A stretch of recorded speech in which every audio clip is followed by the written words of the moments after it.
देखिए आज की इस वीडियो में फ्रेंड्स बिहार डीएलएड के एंट्रेंस एग्जाम में 5 अप्रैल 2024 को पूछे गए साइंस एंड सोशल स्टडी के 20 एंड 20 मतलब 40 क्वेश्चंस हम करने वाले हैं। तो 40 में से आपका अगर 35 क्वेश्चंस का आंसर सही होता है तो आप आज के इस टेस्ट में पास होंगे। ओके फ्रेंड्स, ये जो मैं आपको करवा रहा हूँ मेरे पास तो फ्रेंड्स देखिए कई सारी बुकें हैं। मैंने यूनिक पब्लिकेशन का भी ऑर्डर किया था और पिछले साल का मेरे पास चाकसू का भी है। बट अगर आप चाकसू का गाइड खरीदते हो तो उसमें 6 क्वेश्चन पेपर आपको सॉल्व मिलेंगे एंड यूनिक का खरीदते हो तो उसमें 2024 के 5, 23 के 5 और 22 के 5 15 क्वेश्चन पेपर सॉल्व मिलेंगे। बट मैंने पता है गाइड ऑर्डर किया है 2025 वाला, तो मैं ये सोचकर ऑर्डर किया था गाइस कि उसमें 2024 में आपको पता है 30 दिन तक लगभग एग्जाम चला था, 2 शिफ्ट में हुए थे, तो मुझे लगा था कि 40 से 50 क्वेश्चन पेपर सॉल्व मिलेंगे जबकि उसमें 5 ही है यूनिक के गाइड में। बट मैं सोच रहा हूँ अभी कोई और बुक आता है उस जिसमें ज़्यादा क्वेश्चन सॉल्व हो 10, 15, 20, तो मैं उसे भी ऑर्डर करूँगा। चलिए स्टार्ट करते हैं। पहला क्वेश्चन साइंस का है हमारा। खाद्यान्नों जैसे गेहूं, चावल, मक्का, बाजरा और ज्वार से हमें मुख्य रूप से प्राप्त होता है। तो इनसे क्या प्राप्त होता है तो आप सभी को पता है फ्रेंड्स। इनमें से देखिए हमें जो है देखिए वसा तो होता नहीं है, इससे हटा दीजिए। उसके बाद क्या प्रोटीन होता है। वैसे फ्रेंड्स प्रोटीन इससे नहीं होता है, ये तो आपको पता है। कार्बोहाइड्रेट हो सकता है, खनिज लवण, विटामिन भी इतना नहीं होता इसमें, तो कार्बोहाइड्रेट ही इसका सही आंसर होगा। जो आपको उपयुक्त लगे मतलब अप्रोप्रिएट लगे उसको आपको लगा देना है। नेक्स्ट क्वेश्चन है हमारा, दूध का पीएच वैल्यू क्या होता है, क्या है। तो दूध का पीएच मान जो है ना ये कितना होता है फ्रेंड्स, 6.6। मतलब देखिए आपको पता है अगर जिस भी सॉल्वेंट का पीएच मान 7 से कम होगा वो अम्लीय होगा, 7 से ज़्यादा होगा वो क्षारीय होगा। तो ये दूध का पीएच मान है ये हल्का अम्लीय होता है, मतलब बहुत ही कम, ठीक है ना। तत्व मैग्नीशियम सल्फर के साथ अभिक्रिया कर कौन सा बंध बनाता है, इनमें से आपको बताना है। तो मैग्नीशियम सल्फर के साथ जो है ना अभिक्रिया करके जो बंध बनाता है इसे आयनिक बंध कहते हैं। ऑप्शन ए इसका सही आंसर होगा। घर का रोशनदान छत के काफी निकट दिया जाता है। घर का रोशनदान छत के काफी निकट दिया जाता है, कारण क्या है। तो इसका कारण है फ्रेंड्स क्योंकि गर्म हवा ऊपर उठकर रोशनदान से बाहर निकलती है, ठीक है ना। क्योंकि गर्म हवा ऊपर उठकर रोशनदान से बाहर निकलती है। विटेकर का साम्राज्य है क्या है। तो इसका सही आंसर हो जाएगा यहाँ पर ऑप्शन सभी विकल्प। ये सभी विकल्प मतलब विटेकर ने जो है ना, देखिए अगर आपसे पूछा जाए कि विटेकर ने जीवों को कितने वर्गों में बांटा था तो उन्होंने 5 वर्गों में बांटा था या 5 जगत में बांटा था। वो कौन कौन से थे friends, Monera, protista, fungi, Plantae और एनिमेलिया, ठीक है। तो इनको आपको ये सारे हैं उनका साम्राज्य मतलब उनका वर्गीकरण में। झिल्ली से बंधी नलिकाओं, पुटिकाओं और कुंडों की एक जटिल प्रणाली है किसकी। तो ये जो जटिल प्रणाली है फ्रेंड्स ये है इंडोप्लाज्मिक रेटिकुलम की, ऑप्शन डी। नेक्स्ट क्वेश्चन 56 हुआ है 57। संयुक्त राष्ट्र पर्यावरण कार्यक्रम का मुख्यालय कहाँ स्थित है, साइंस में पूछा गया है। तो संयुक्त राष्ट्र पर्यावरण कार्यक्रम का जो मुख्यालय है ये नैरोबी केनिया में स्थित है। ओके। फलों के पकने के लिए निम्नलिखित में से कौन सा पादप हार्मोन उत्तरदायी है। तो फलों के पकने के लिए जो पादप हार्मोन उत्तरदायी है ये एथिलीन है, ठीक है ना, एथिलीन याद रखिएगा। नेक्स्ट क्वेश्चन, जीन के वैकल्पिक रूपों को क्या कहा जाता है।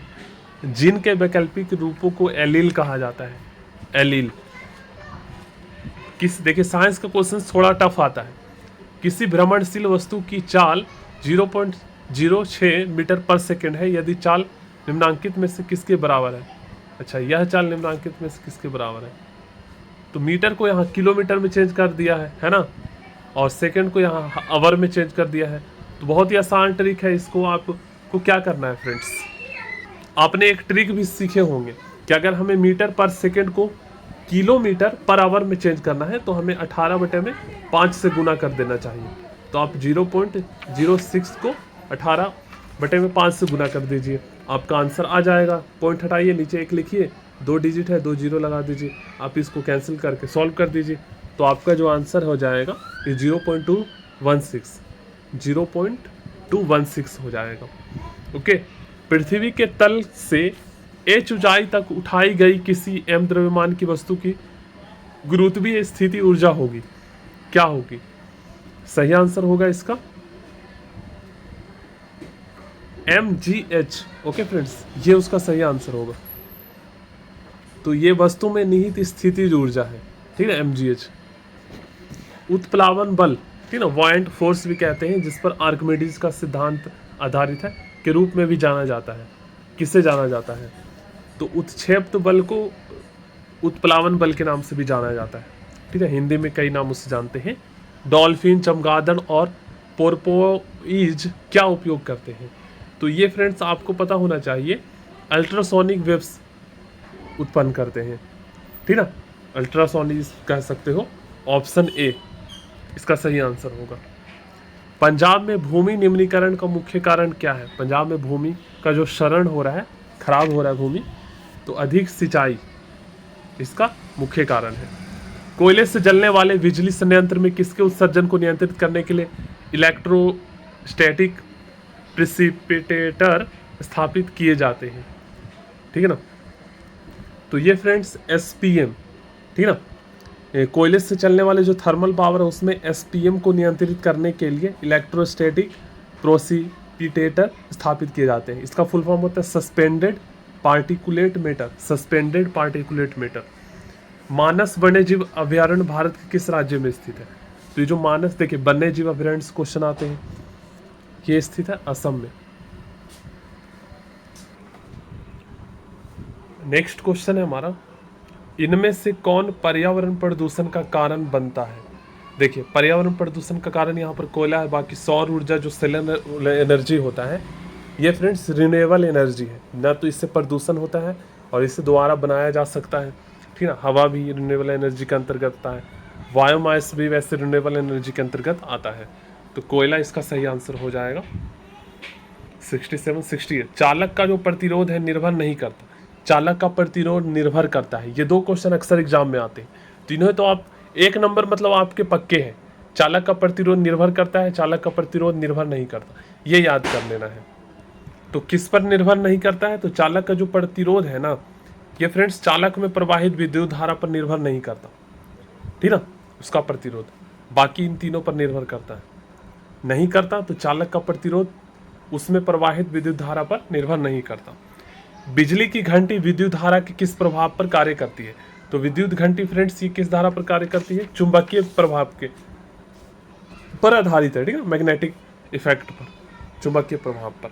श्वेत प्रकाश जब प्रिज्म से होकर गुजरता है तो जो रंगें सबसे अधिक विचलित होती है, ये तो आपको पता है फ्रेंड्स।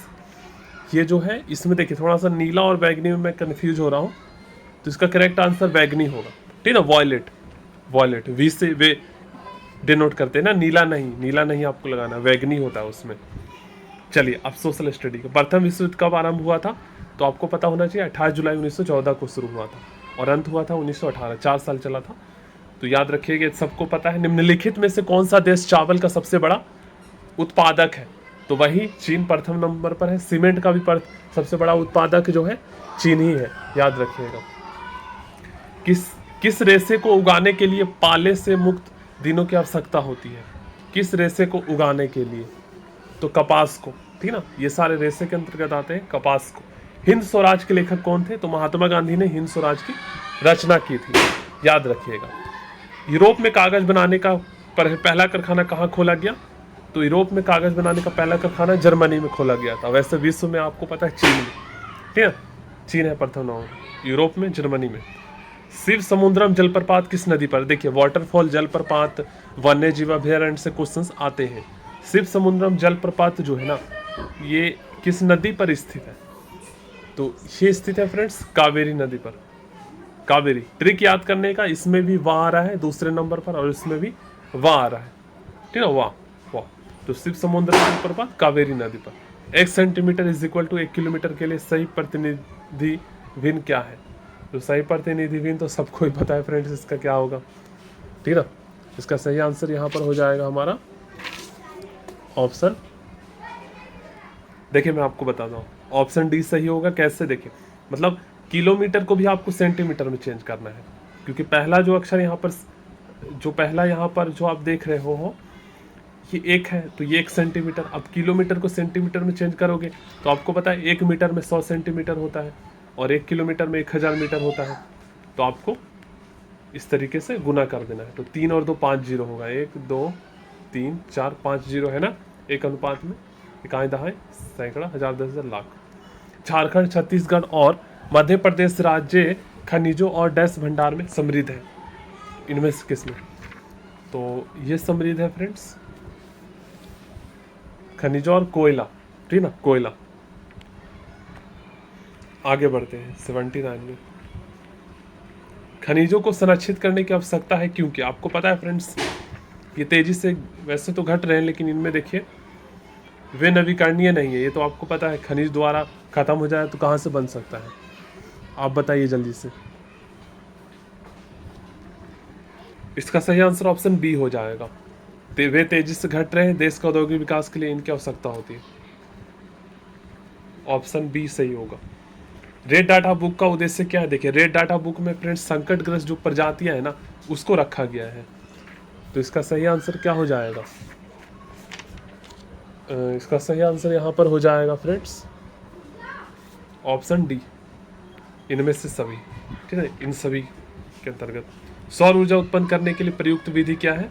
फोटोवोल्टिक सेल इसमें यूज किया जाता है। जो सोलर पैनल होता है ना उसमें फोटोवोल्टिक सेल यूज किया जाता है, जो कि उसमें हीट एनर्जी को जो है विद्युत एनर्जी में कन्वर्ट करता है। इनमें से कौन इस्पात केंद्र समुद्र के निकट है? तो जो समुद्र के निकट स्थित इस्पात केंद्र है ये है यहाँ पर विशाखापत्तनम। बिहार में सबसे पहले नगर निगम की स्थापना पटना में हुआ था। 84 किस देश में ओलंपिक खेल का विरोध नस्ल पर आधारित है? ये क्लास 9 से आया है, क्लास 9 या 10th में एक चैप्टर भी है। इसका सही आंसर ऑप्शन बी हो जाएगा, मैक्सिको में। स्थानीय निकाय चुनाव में महिलाओं को 50% सीट आरक्षित करने वाला भारत का पहला राज्य जो है ये शायद बिहार ही है, बिहार होगा सही आंसर। वैसे 33% था, 50 कर दिया बिहार ने। भारत में राज्य सरकार का प्रमुख कौन होता है? भारत में राज्य सरकार का प्रमुख मुख्यमंत्री होता है, ये तो आपको पता होना चाहिए, ठीक है ना।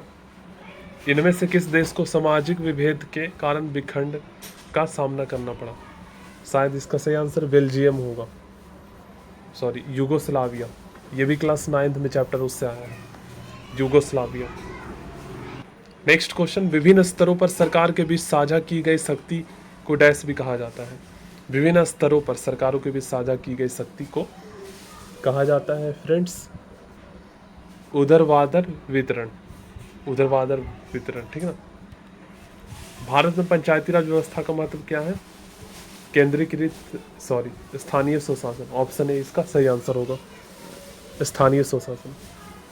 किस वर्ष रूसी क्रांति ने आर्थिक लोकतंत्र की नींव को मजबूती प्रदान की? जिसका सही आंसर हो जाएगा 1917। किस वर्ष रूसी क्रांति ने आर्थिक लोकतंत्र की नींव मजबूत की? 1917 में। बाकी सब्जेक्ट क्वेश्चन देख सकते हैं। इंग्लिश का टॉपिक मैंने चैनल के कम्युनिटी पोस्ट में बताया है, प्लेलिस्ट से आगे जाओगे तो कम्युनिटी पोस्ट मिलेगा। 10 टॉपिक है जिससे 2-2 क्वेश्चन इंग्लिश में आपके आते हैं, देख लीजिए क्वेश्चन, यहाँ पर आंसर भी देख लीजिए। रीजनिंग में 10 क्वेश्चन आते हैं जो कि इस प्रकार का होता है, थोड़ा सा लेंथी होता है।